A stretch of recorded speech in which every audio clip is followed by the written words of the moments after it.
दोस्तों नमस्कार। मैं नाथ सोनांचली कथा कहानी और उपन्यास के संग के साथ पुनः हाजिर हूँ। दोस्तों, इस समय हम लोग सुन रहे हैं प्रेमचंद की लिखी हुई कुछ श्रेष्ठ कहानियों का वाचन।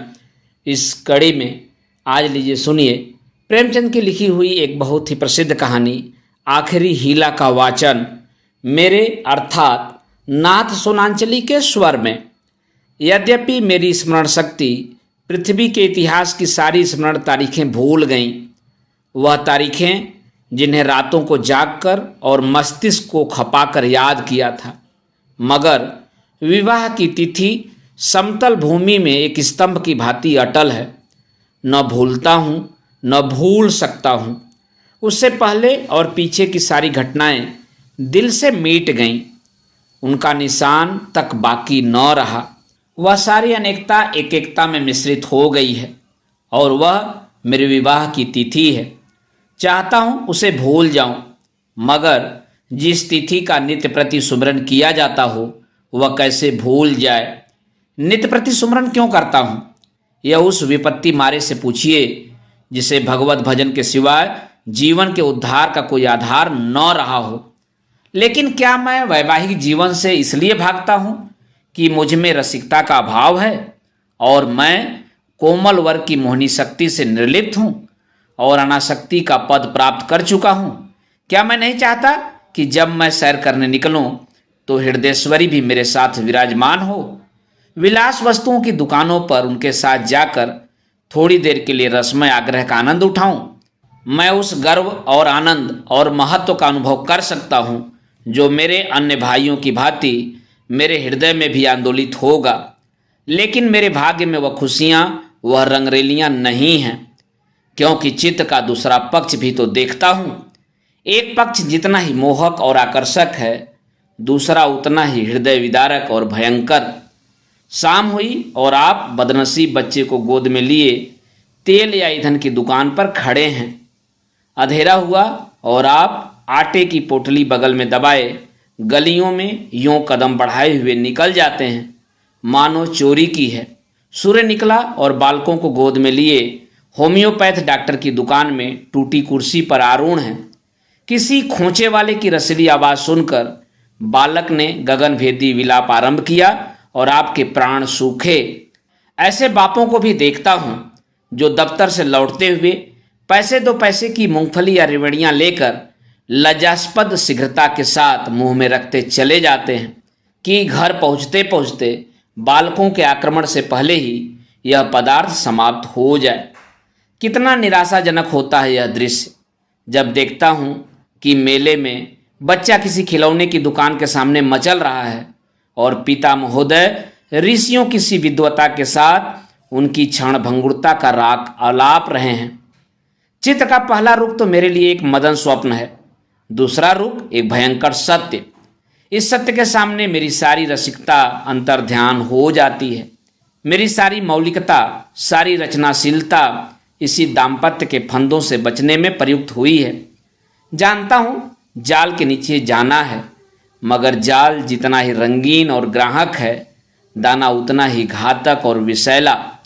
इस जाल में पक्षियों को तड़पते और फड़फड़ाते देखता हूँ और फिर भी जाल पर जा बैठता हूँ। लेकिन इधर कुछ दिनों से श्रीमती जी ने अविश्रांत रूप से आग्रह करना शुरू किया कि मुझे बुला लो। पहले जब छुट्टियों में जाता था तो मेरा केवल कहाँ चलोगी कह देना उनकी चित्त शांति के लिए काफ़ी होता था। फिर मैंने झंझट है कहकर उन्हें तसल्ली देनी शुरू की। इसके बाद गृहस्थ जीवन की असुविधाओं से डराया, किंतु अब कुछ दिनों से उनका विश्वास बढ़ता जाता है। अब मैंने छुट्टियों में भी उनके आग्रह के भय से घर जाना बंद कर दिया है कि कहीं वह मेरे साथ न चल खड़ी हों, और नाना प्रकार के बहानों से उन्हें आशंकित करता रहता हूँ। मेरा पहला बहाना पत्र संपादकों के जीवन की कहानियों के विषय में था।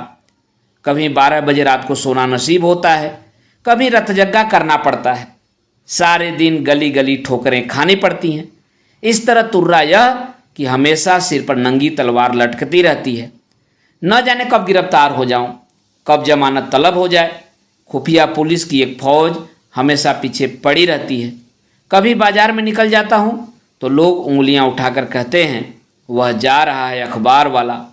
मानो संसार में जितनी दैविक, आधी दैविक, भौतिक, आधी भौतिक बाधाएं हैं, उनका उत्तरदायी मैं हूँ। मानो मेरा मस्तिष्क झूठी खबरें गढ़ने का कार्यालय है। सारा दिन अफसरों की सलामी और पुलिस की खुशामद में गुजर जाता है। कांस्टेबलों को देखा और प्राण पीड़ा होने लगी। मेरी तो यह हालत है और हुक्काम है कि मेरी सूरत से कांपते हैं। एक दिन दुर्भाग्यवश एक अंग्रेज के बंगले की तरफ जा निकला। साहब ने पूछा क्या काम करता है? मैंने गर्व के साथ कहा पत्र का संपादक हूँ। साहब तुरंत अंदर घुस गए और कपाट मुद्रित कर लिए। फिर मैंने मेम साहब और बाबा लोगों को खिड़कियों से झांकते देखा, मानो कोई भयंकर जंतु है। एक बार रेलगाड़ी में सफ़र कर रहा था, साथ में और भी कई मित्र थे, इसलिए अपने पद का सम्मान निभाने के लिए सेकेंड क्लास का टिकट लेना पड़ा। गाड़ी में बैठा तो एक साहब ने मेरे सूटकेस पर मेरा नाम और पेशा देखते ही तुरंत अपना संदूक खोला और रिवॉल्वर निकालकर मेरे सामने गोलियां भरी, जिससे मुझे मालूम हो जाए कि वह मुझसे सचेत है। मैंने देवी जी से अपनी आर्थिक कठिनाइयों की कभी चर्चा नहीं की, क्योंकि मैं रमणियों के सामने यह जिक्र करना अपनी मर्यादा के विरुद्ध समझता हूँ। हालांकि मैं वह चर्चा करता तो देवी जी की दया का अवश्य पात्र बन जाता। मुझे विश्वास था कि श्रीमती जी फिर यहाँ आने का नाम न लेंगी, मगर यह मेरा भ्रम था। उनके आग्रह पूर्वक होते रहे। तब मैंने दूसरा बहाना सोचा। शहर बीमारियों के अड्डे हैं। हर एक खाने पीने की चीज़ में विष की शंका। दूध में विष, घी में विष, फलों में विष, साग भाजी में विष, हवा में विष, पानी में विष। यह मनुष्य का जीवन पानी की लकीर है, जिसे आज देखो वह कल गायब। अच्छे खासे बैठे हैं, हृदय की गति बंद हो गई। घर से शहर को निकले, मोटर से टकराकर सुरपुर की राह ली। अगर कोई शाम को सांगोपांग घर आ जाए तो उसे भाग्यवान समझो।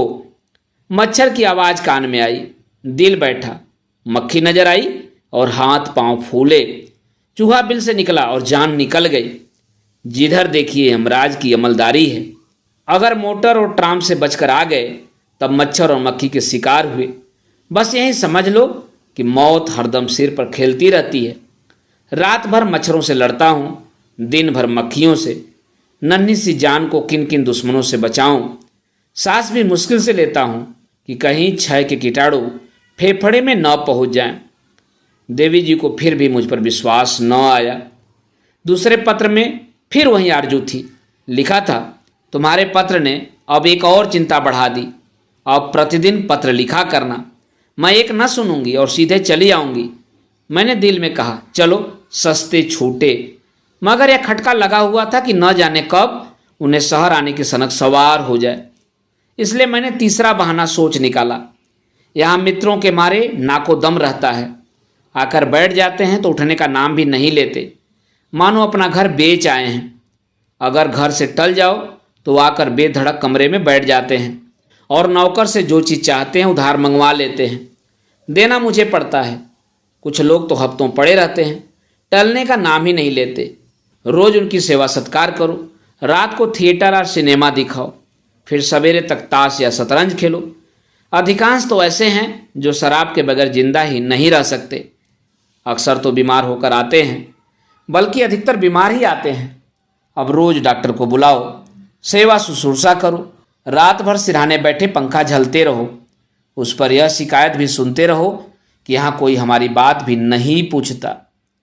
मेरी घड़ी महीनों से मेरी कलाई पर नहीं आई। दोस्तों के साथ जलसों में शरीक हो रही है। अचकन है वह एक साहब के पास है। कोट और दूसरे साहब ले गए, जूते और एक बाबू ले गए। मैं वहीं रद्दी कोट और वहीं चमरौधा जूता पहनकर दफ्तर जाता हूँ। मित्रबिंद ताड़ते रहते हैं कि कौन सी नई वस्तु लाया। कोई चीज़ लाता हूँ तो मारे डर के संदूक में बंद कर देता हूँ।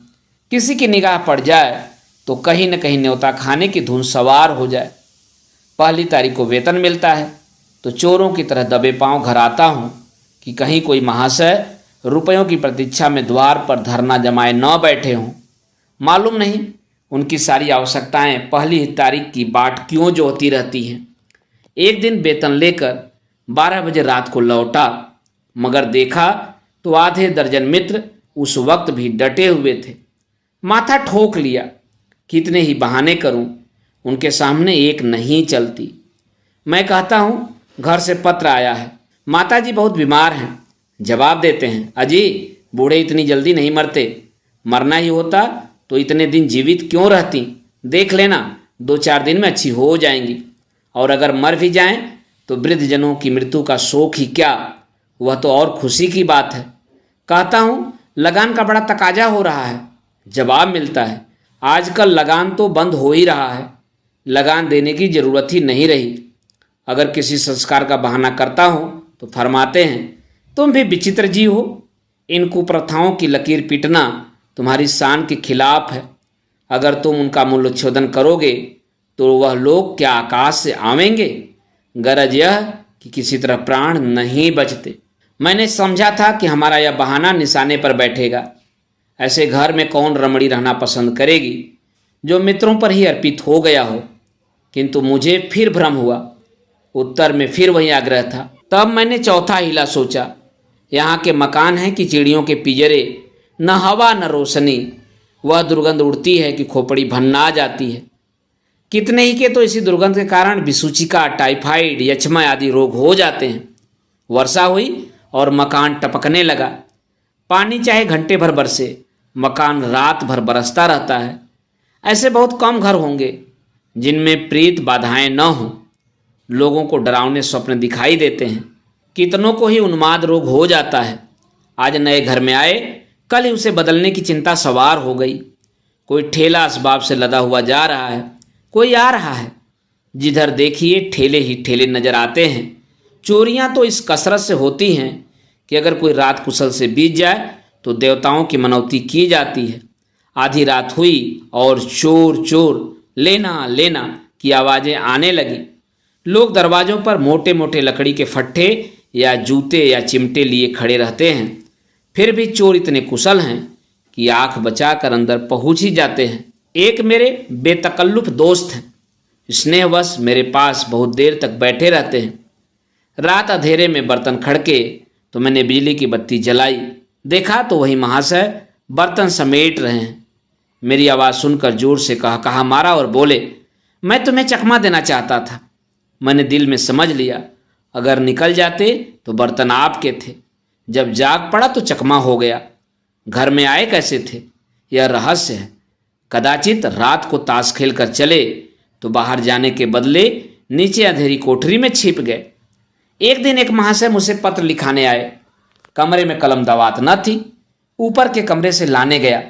लौट कर आया तो देखा आप गायब हैं और उनके साथ फाउंटेन पेन भी गायब है।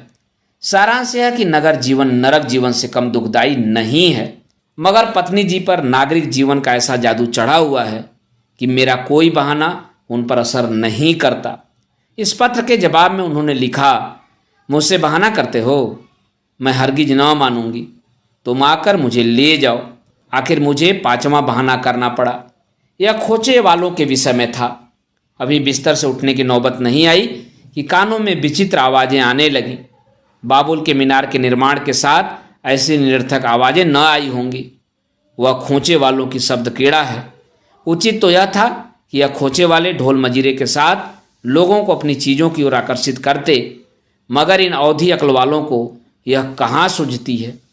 ऐसे पैशाचिक स्वर निकालते हैं कि सुनने वालों के रोए खड़े हो जाते हैं। बच्चे माँ की गोद में चिपट जाते हैं। मैं भी रात को अक्सर चौंक पड़ता हूँ। एक दिन तो मेरे पड़ोस में एक दुर्घटना हो गई। 11 बजे थे। कोई महिला बच्चे को दूध पिलाने उठी थी। एकाएक जो किसी खोंचे वाले की भयंकर ध्वनि कानों में आई तो चीख मार कर चिल्ला उठी और फिर बेहोश हो गई। महीनों की दवा दारू के बाद अच्छी हुई और अब रात को कानों में रुई डालकर सोती है। ऐसे कृत्य नगरों में नित्य होते रहते हैं। मेरे ही मित्रों में कई ऐसे हैं जो अपनी स्त्रियों को घर से लाए, मगर बेचारियां दूसरे ही दिन इन आवाज़ों से भयभीत होकर लौट गईं। श्रीमती जी ने इसके जवाब में लिखा, तुम समझते हो मैं खोचे वालों की आवाज़ों से डर जाऊंगी? यहाँ गीदड़ों का हवाना और उल्लुओं का चीखना सुनकर तो डरती नहीं, खोचे वालों से क्या डरूंगी? अंत में मुझे एक बहाना ऐसा सूझा जिसकी सफलता का मुझे पूरा विश्वास था। यद्यपि इसमें कुछ बदनामी थी, लेकिन बदनामी से मैं इतना नहीं डरता जितना उस विपत्ति से। फिर मैंने लिखा, यह शहर शरीफ जादियों के रहने की जगह नहीं।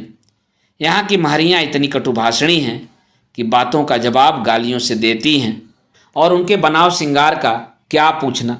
भले घर की स्त्रियां तो उनके ठाठ देखकर ही शर्म से पानी पानी हो जाती हैं, सिर से पांव तक सोने से लदी हुई सामने से निकल जाती हैं, तो ऐसा मालूम होता है कि सुगंधी की लपट निकल गई। गृहिणियां ये ठाठ कहाँ से लाएं? उन्हें तो और भी सैकड़ों चिंताएं हैं। इन महरियों को तो बनाव श्रृंगार के सिवा कोई दूसरा काम ही नहीं। नित्य नई सजधाज, नित्य नई अदा, और चंचल तो इस गजब की हैं मानो अंगों में रक्त की जगह पारा भर दिया गया हो। उनका चमकना और मटकना और मुस्कुराना देखकर गृहिणियां लज्जित हो जाती हैं, और ऐसी दीदा दिलेर हैं कि जबरदस्ती घरों में घुस पड़ती हैं। जिधर देखो इनका मेला सा लगा हुआ है। इनके मारे भले आदमियों का घर में बैठना मुश्किल है। कोई खत लिखाने के बहाने से आ जाती है, कोई खत पढ़ाने के बहाने से। असली बात तो यह है कि गृह देवियों का रंग फीका करने में इन्हें आनंद आता है। इसलिए शरीफ जादियाँ बहुत कम शहरों में आती हैं। मालूम नहीं इस पत्र में मुझसे क्या गलती हुई कि तीसरे दिन पत्नी जी एक बूढ़े कहार के साथ मेरा पता पूछती हुई अपने तीनों बच्चों को लिए एक असाध्य रोग की भांति आ डटी। मैंने बदहवास होकर पूछा, क्यों, कुशल तो है? पत्नी जी ने चादर उतारते हुए कहा, घर में कोई चुड़ैल बैठी तो नहीं है? यहाँ किसी ने कदम रखा तो नाक काट लूंगी। हाँ, जो तुम्हारी सह न हो। अच्छा, तो अब रहस्य खुला। मैंने सिर पीट लिया। क्या जानता था अपना तमाचा अपने ही मुंह पड़ेगा। दोस्तों, अभी आप सुन रहे थे मुंशी प्रेमचंद की हास्य व्यंग्य कहानी आखिरी हीला का वाचन मेरे अर्थात नाथ सोनांचली के स्वर में। दोस्तों, हीला का मतलब बहाना होता है। आपने देखा कि किस तरह संपादक महोदय तमाम बहाने बनाकर अपनी पत्नी को शहर आने से रोकना चाहते थे, पर उनके बहाने ही उल्टे पड़े। फिर मिलते हैं दोस्तों एक नई कहानी के साथ। तब तक जुड़े रहिए कथा, कहानी और उपन्यास के साथ। धन्यवाद, नमस्कार।